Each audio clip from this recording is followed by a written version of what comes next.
BC కులగణన రిజర్వేషన్ల అమలుపై బీఆర్ఎస్ పోరాటం ఉధృతం చేసింది. కాంగ్రెస్ ప్రభుత్వం ఏర్పాటై 9 నెలలు గడిచినా బీసీ సమస్యల పరిష్కారం కోసం ప్రభుత్వం ఎలాంటి చర్యలు చేపట్టకపోవడంపై బీఆర్ఎస్ బీసీ నేతలు ఆగ్రహం వ్యక్తం చేశారు.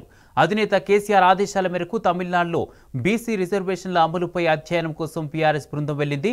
ఎమ్మెల్సీ మధుసూదనాచారి ఆధ్వర్యంలో 40 మందికి పైగా బీసీ నాయకులు హైదరాబాద్ నుంచి చెన్నై చేరుకున్నారు. తమిళనాడులో బీసీల అభివృద్ధి సంక్షేమానికి అమలు చేస్తున్న కార్యక్రమాలపై నేతలు అధ్యయనం చేయనున్నారు.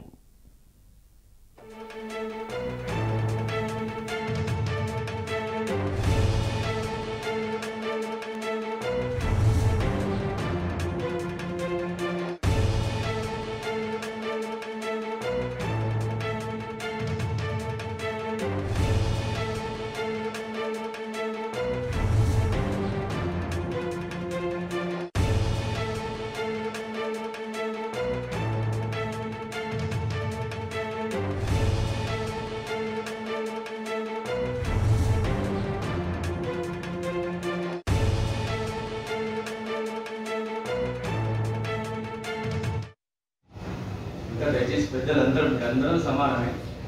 ఒక మంచి అవకాశం విజ్ఞప్తి చేస్తూ టెలికాస్ట్ చేయడానికి 2 కెమెరామెన్లు ఒక రిపోర్టర్ కూడా రావడం.